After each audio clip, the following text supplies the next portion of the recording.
Pandemiak ez ditu Iturengo eta Zubietako inauteriak geldiarazi, naiz eta otorduetan zenbait neurri hartu behar izan dituzten eta jende gutxiago izan den. Zubietarren bisita jaso ondoren gaur Iturendarrak Zubietara joango dira joareak astinduz. Atzo mundua geldiaraztea lortu zuten pandemiaren 6. olatuan inauteria lehertu baitzen Iturenen mozorro izurria zabaldu zen, Malerreka aldean, Arrabotsa haragia eta jana zein edana. Iazko hau zapore txarrak kendu nahian ziren Ituren eta Zubietako gazteak izan ere, iaz ezin izan zuten inauteririk ospatu.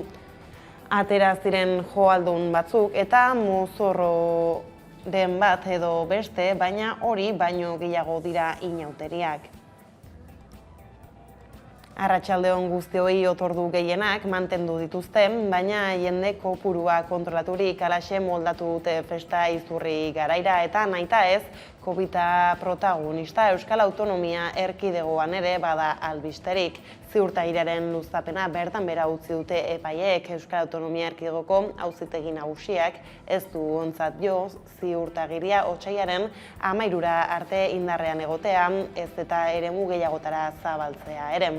Joan den ostiralean, Jaurlaritzak baimena eskatu zion EAeko auzitegi nagusiari ziurtagiriaren derrigortasuna otsailaren 13 arte luzatzeko eta orain arteko establezimenduetan ez ezik hoteletara, turismo ostatuetara eta joko aretoetara ere zabaltzeko. Gaur aztertu du eskaera auzitegiak eta bota du COVID ziurtagiria 2 astez luzatzeko Eusko Jaurlaritzak egindako eskaera bai eta eremu gehiagotara edatzeko eskaera ere. Luis Garrido epailea buru den auzitegiaren aretoak kaleratu berri duen autoak honela argudiatu du erabakia. Intzientzia metatua eta ospitaletako okupazioa aurreko arrazoi bide juridikoan adierazi bezala, nabarmen jaisten ari dira, beraz, nekez justifika daiteke oinarrizko eskubideak murrizten dituen neurri bat espazio berrietara zabaltzea.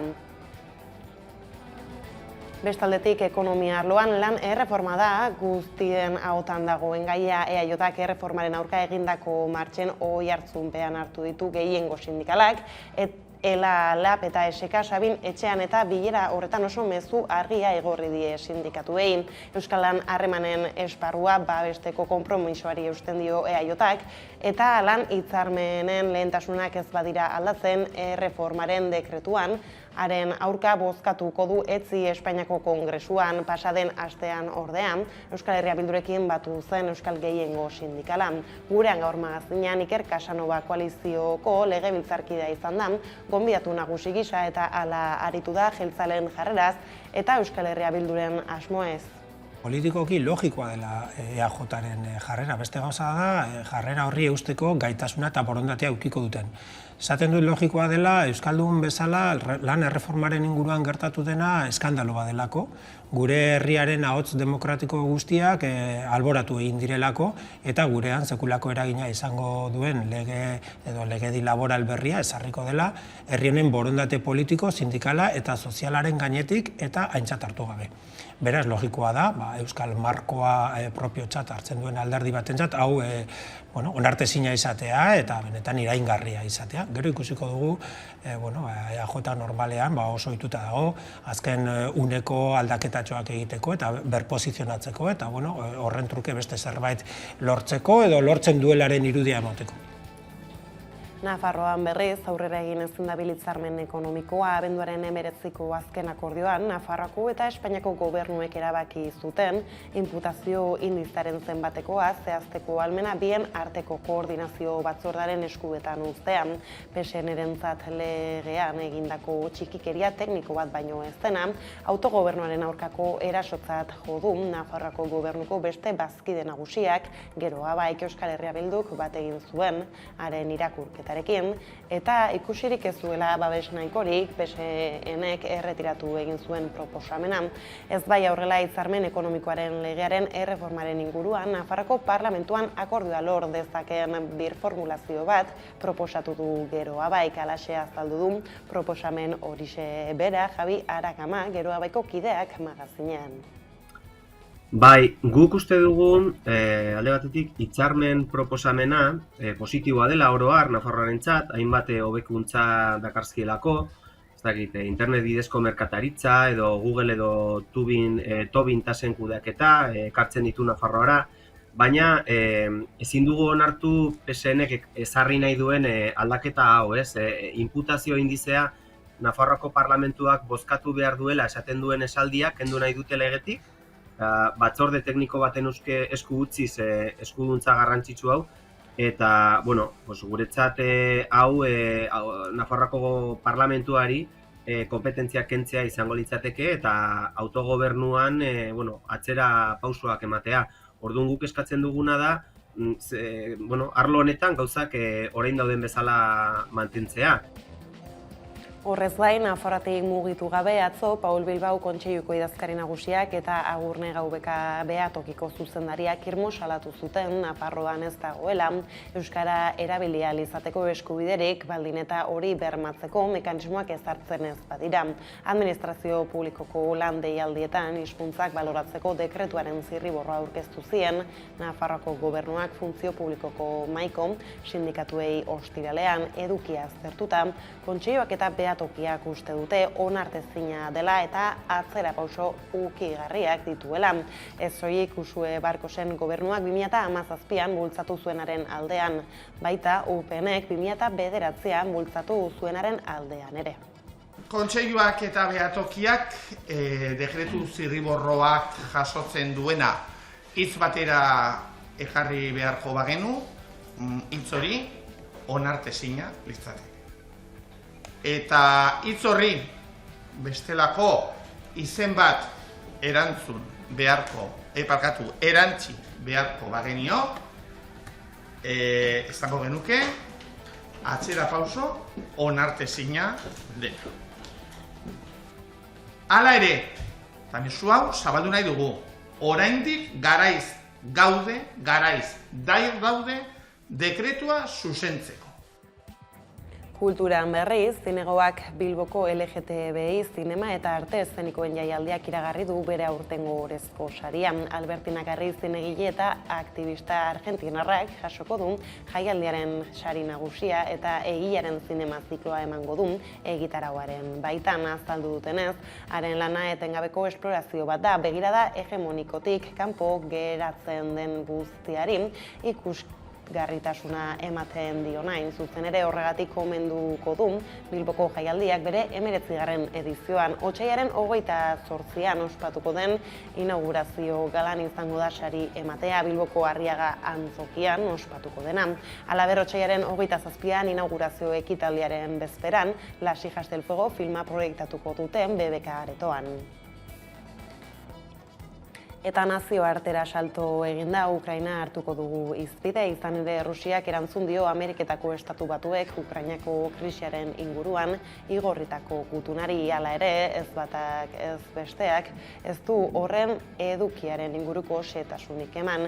Iragan astean, AEBek eta NATOk idatziz erantzun zieten Ukrainako krisia baretzeko Errusiak egindako eskaerei. Hiru dira Errusiaren eskakizun nagusi horiek, NATOren zabalkundea geldiaraztean eta Ukraina eta Georgia kide gisa ez onartzean, Sobietar Errepublika hoiekin kooperazio militarra etetean eta NATOk militarrak erretiratzea 1997ko posizioetara.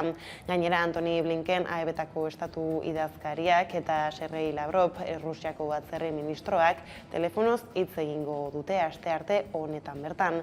Bada, Asier Blas analista politikoa izan da gurean ere, eta bi aldeen azken egunetako elkarrizketei erreparatu die entzun dezagun. Ez dakit akordio batetara iritsiko diren, ez dut uste propioki akordio idatzi batetara iritsiko direnik, baina dudarik gabe mahai honek egiten duena da izoztu pixka bat azken hilabeteetan eta bereziki azken asteetan bizi izan dugun eskalada, eta litekena da hauen bitartez, elkarrizketa hauen bitartez, asuntua purtxo bat izoztea.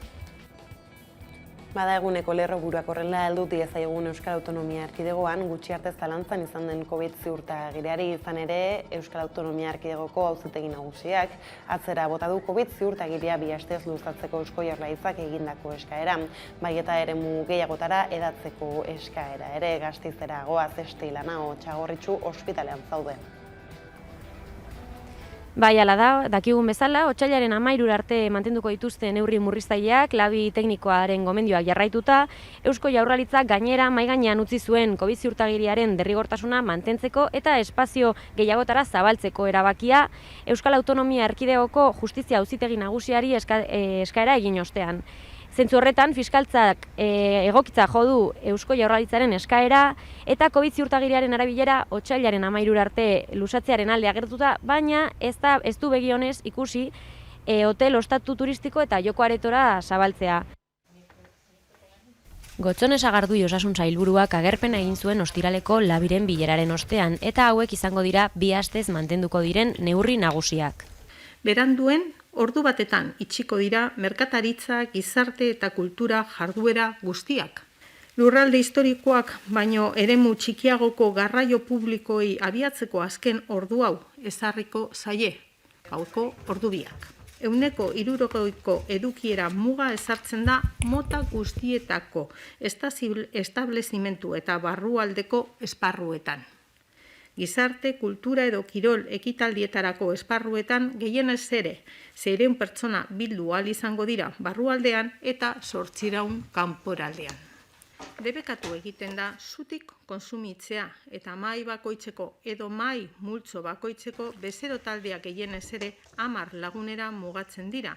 Euskal Autonomia Erkidegoko Justizia Auzitegi Nagusiak ordea atzera bota du COVID ziurtagiriaren indarraldia beste 2 astez luzatzeko eta eremu gehiagotara zabaltzeko Eusko Jaurlaritzak egindako eskaera. Auzitegiaren arabera, Jaurlaritzak ez du behar bezala justifikatu kutsatzeak saiesteko pasaporteak duen eraginkortasuna. Horren ondorioz, Euskal Autonomia Erkidegoan COVID ziurtagiriaren derrigortasuna bertan behera gelditu da, eta dagoeneko ez da erakutsi beharko ostalaritza establezimenduetara edo ekitaldietara sartu ahal izateko. Era berean, ostalariek eta ekitaldien antolatzaileek ez dute eskatu beharko. Nafarroan bestalde, COVID ziurtagiria aurkezteko derrigortasunari eutsi dio Maria Txibiteren gobernuak. Ipar Euskal Herrian aurreko astetik indarrean da txertaketa ziurtagiria. Gainera Eusko Jaurlaritza gaur hasiko da itzuzen konfinamendu garaian eta bigarren alarma egoera indarrean zegoenean, ertzaintzako agenteek eta udaltzaingoak herritarrei ezarritako isunen dirua. Orotara 8.692 isun jarri zituzten garai horretan eta guztira 2,5 milioi euro inguru biltzen dituzte isun horiek guztiek. Bestalde Gasteizen bertan, Santiago Ospitaleko larrialdiak itxiko dituzten, Txagorritxura leku aldatzeko gehiago dakigu besti.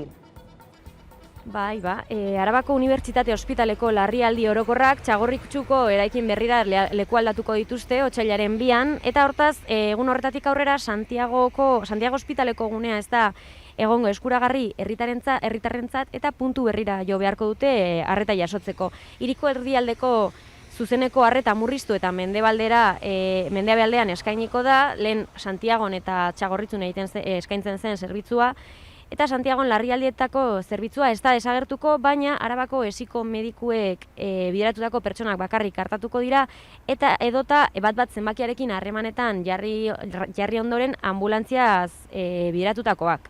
Horren arira, osasun publiko aurrera plataformak 100 pertsona bildu ditu larun batean Santiago Ospitaleko larrialdietako zerbitzuen itxieraren kontra. Gizakate baten bidez, ospitalea inguratu dute eta txaloka Santiagoko larrialdiak ez itzi, no es kolapso, ez desmantelamiento leloa zeraman pankarta bat elkarri pasatu diote. Plataformak gainera abian jarri du sinadura bilketa bat eta sinadura bilketa horrek arrakasta nabarmentzekoa izan du, izan ere, 24 ordutan 7.000 sinadura baino gehiago lortu dituzte.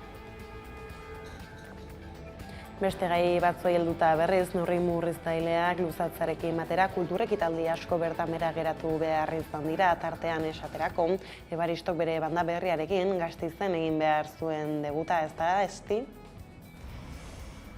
Bai, hala da, asko izaten ari dira, atzeratu behar izaten ari diren kontzertu eta ekitaldiak, Gasteizko 10.000 zaretoak esaterako, dagoeneko atzeratuta geratu diren otsaileko kontzertuak zeintzuk diren zabaldu ditu dagoeneko. Horien artean dago hain zuzen ere, zuk aipatutako Ebaristoren Tropado Karaio talde banda berria hirian izan behar zuen lehenengo kontzertua. Hasiera batean urtarrilerako zegoen zehaztuta hitzordua eta gero otsailera pasatu behar izan zuten, baina neurri murriztaileen luzapenaren ondorioz berriz ere atzeratu behar izan dute apirilare arte, hortaz lehenengo kontzertua Gasteizin ez da izango apirilaren 22 arte. Eta Arabako Kontuez Aernova lantegiko sindikatuek duela urtebete kaleratutako 82 pertsonak berriro onartzeko eskatu dute. Elalap eta Ausok Berantebilako Aernova lantegian kaleratutako 82 langileak berehala beren lanpostuetara itzultzeko eskatu dute. Hain zuzen ere sindikatuen arabera, Arabako enpresak pandemia aitzakia gisa erabili du lanpostuak deuseztatu eta beste leku batzuetan sortzeko, Portugalen kasu. Izan ere, bertan lan baldintzak okerragoak dira. Duela urtebete gauzatu ziren kaleratzeak eta orduan salatu bezala, enpresak argudiatutako krisia erabat kojunturala dela nabarmendu dute. Ohar bidez gogorazi dutenez, enpresa aeronautikoak orduan esan zuen Arabako lantegian 2021 eta 2022an desokupazioa egongo zela. Aldiz, ez da horrelakorik gertatu sindikatuen arabera, 2021ko udaz geroztik okupazioa erabatekoa baita. Hala kaleratzen urte-urren honetan elkarretaratza egin dute Beharrin eta sindikatuek aipatutakoak enpresari exigitzeko. Eta ekonomiaz aipatu dugu lerroburuetan ere, Euskal Esparrua da EAJaren marra gorri bakarra erreformaren auzian. Ortuzarrek gehiengo sindikalari esan dio bat datorrela haren eskaera ia guztiekin, baina alegin guztia itunei begira egingo duela. CBkentzat berriz ulergaitza da erreformaren ituna auzitan jartzea. EAJak erreformaren aurka egindako martxen oihartzunpean hartu ditu gehiengo sindikalak Elalap eta Esekam Sabin etxean, eta bilera horretan oso mezu argia igorri die sindikatuei. Euskal Lan Harremanen esparrua babesteko konpromisoari eusten dio EAJak, eta lan hitzarmenen lehentasunak ez badira aldatzen erreformaren dekretuan, haren aurka bozkatuko du etzi Espainiako Kongresuan. Sindikatuek EAJari azaldu diote 2010ko eta 2012ko lan erreformek ezarritako desorekak lehen goratu egin behar direla, aurreko ostiralean Euskal Herria Bilduri azaldu zioten moduan, eta erreformaren aurka bozkatzeko eskatu diote. Euskal Esparruari eustea bakarrik ez, kaleratze errazen eta merkeen araudia zuzentza ere oinarrizkoa dela esan diete EAJetako ordezkariei. Bien bitartean, PSOEren eta Unidas Podemosen ordularia gero eta ozenago hasi da tik-tak egiten lan erreformaren dekretuak ez baitu oraindik babes nahikorik lortu. Eta Espainiatik datozen albistekin jarraiki, Elizan izandako abusuei buruzko ikerketa batzordeak lehen urratsak gainditu du Kongresuan. Kongresuko mahaiak Euskal Herria Bilduren, Podemosen eta RZren ekimena onartu du gaur, eta horrela bozeramaien batzordeak osoko bilkuran eztabaidatzeko data jarriko du. Elizaren barruan ustez adingabei egindako sexu abusuak ikertzeko batzordeak lehen urratsak gainditu du astearte honetan Kongresuan, PPren eta Voxen aurkako botoarekin. Mahaiak eskaera izapidetzea onartu du, eta horrela bozeramaien batzordeak osoko bilkuran eztabaidatzeko data jarriko du. Orain arte PSOEk ez duen zehaztua zer bozkatuko zuen ziotenez, legerien txostenaren zain baitziren erabakia hartzeko. Hori zuten irizpide nagusia. Azkenean txostenaren alde agertu zen bart, eta horrela tramitazioak aurrera egin du.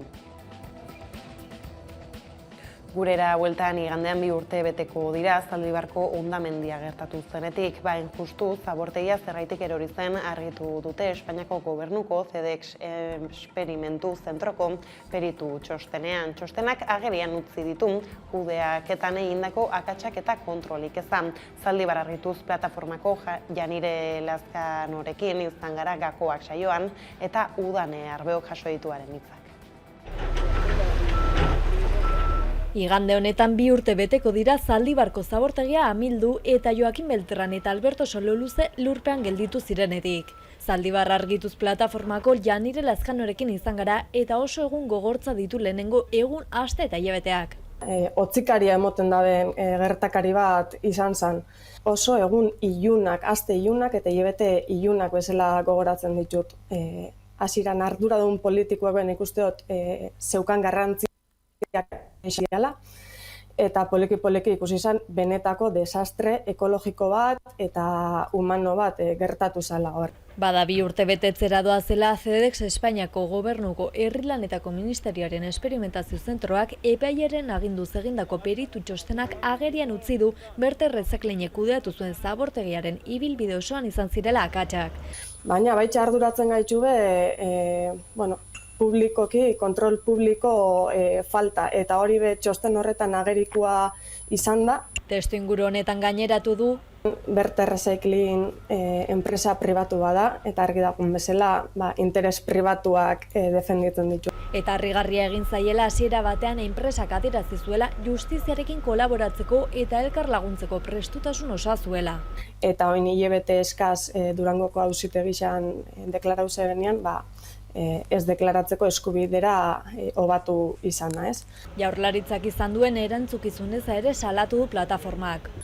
Eta gero salatu nahi duguna da, erantzukizunak argitzeko daken baliabideak erabili ez izana. Horre Eusko Jaurlaritzan eskatu zen ikerketa batzorde bat martxan jartzeko, eta esan zeben ez dela momentua, ez? Bilaketa lanak eta erreskate taldiak lanian zebizelako eta martxan zebelako. Ildo horretan Zaldibar argituz plataformak Zaldibarko auzia argitzeko bidean jakin nahi du Jaurlaritzak noiz duen asmoa ikerketa batzorde hori abian jartzeko.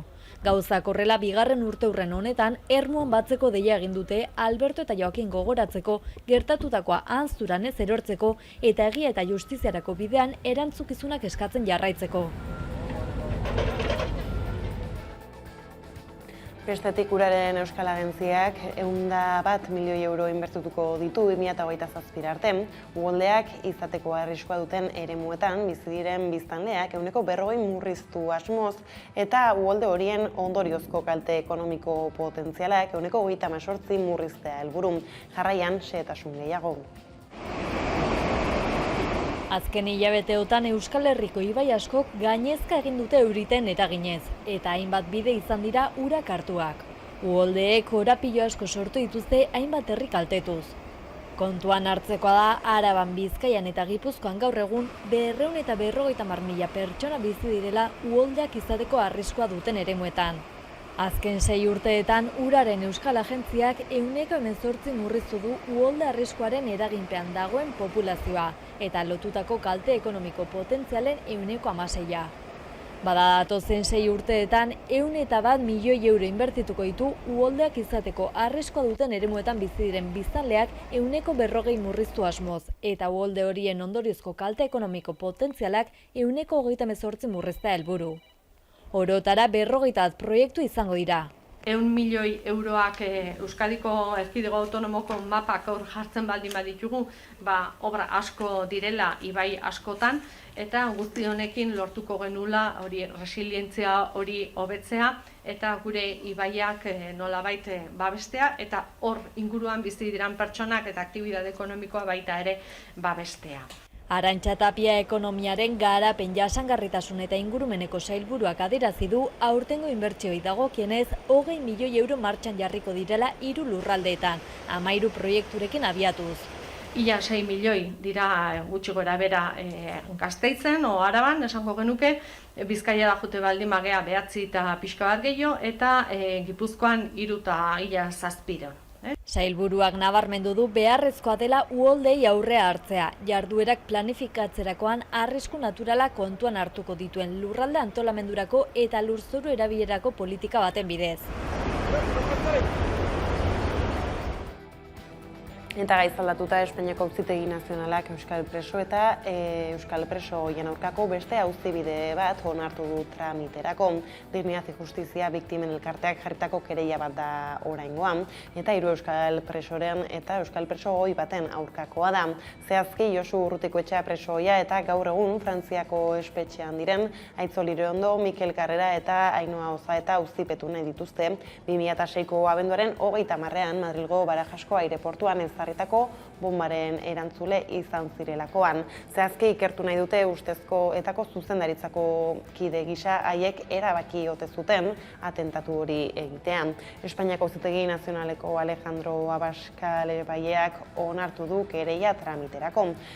Magistratuak kaleratuiko autoan zehazten denez, 4 euskal herritarrak etaren zuzendaritza batzordeko kide eta buruzagi gorenak ziren Barajasko atentatua gertatu zenean eta haiek eman zieten atentatuaren erantzule jotzen diren elurra komandoko kidei bomba jartzeko erabilitako furgonetan. Ipar Euskal Herrian aldiz esnal eta parot askatzeko eskatu du Giza Eskubideen Ligak Frantziako gobernuari, epaiei eta terrorismoaren kontrako fiskaltzari bi euskal presoen heriotza programatzea leporatu diote. Frantziako Giza Eskubideen Ligak Jakes Esnal eta Jon Parot euskal presoen askatasuna eskatu du agiri batean. Malik Salemkour presidenteak eta Henri Leclerc orezko presidenteak izenpetu duten testuan, 2011tik hona jarduera armatuaren bukaeratik etaren desegitera izandako urratsak aipatu dituzten eta salatu dute Frantzia oraindik gerra keinuak egiten ari dela. Gogor mintzatu dira Frantziako estatuak Euskal Herriko gatazkaren konponbide prozesuan duen jarrerari buruz, Frantziako gobernuari, epaiei eta terrorismoaren kontrako fiskaltzari bi euskal presoen heriotza programatzea leporatu diote. Bi buruzagien hitzetan Esnal eta Parot askatzearen maneko da bakearen etorkizuna Euskal Herrian.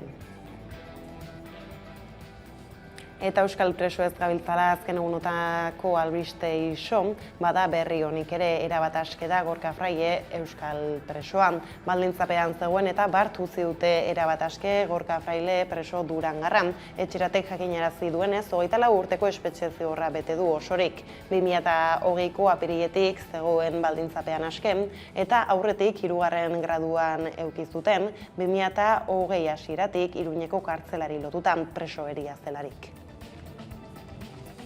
Ordea, Ramada Martuteneko espetxean dago, lakuaren erabakiaren zain. Francisco Jose Ramadak bihotzeko krisi bat izan zuen, joan den astean Martuteneko espetxean eta Donostiako ospitaleko ziun sartu zuten.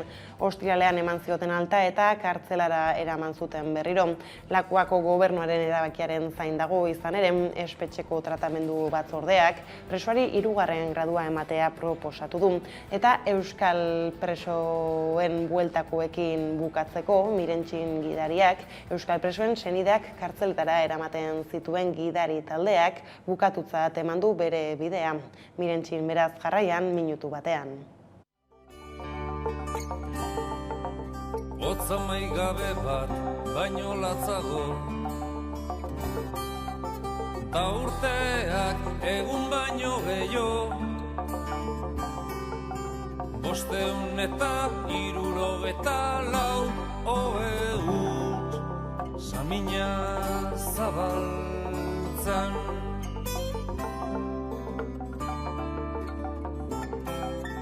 Batzuen ustez ordaintzan, dagokien zigorra. Maite dutenentzat berriz, askatasuna izea, baina hori nork ulertarazi, etxean zai bakarrik denari, 574 taupada, gehiago gure bihotzia. Bada, astearteko kontuak horrela direla iritsi gara albistegiaren bukaerara. Gauzak horrela direla beraz, besterik ez gure aldetik hauek izan dira eguerdiak gurean gaur utzi dituenak. Guztiak eta gehiago nahi duzuen aldiro, 11.eus atarian ondo izan eta bihar arte.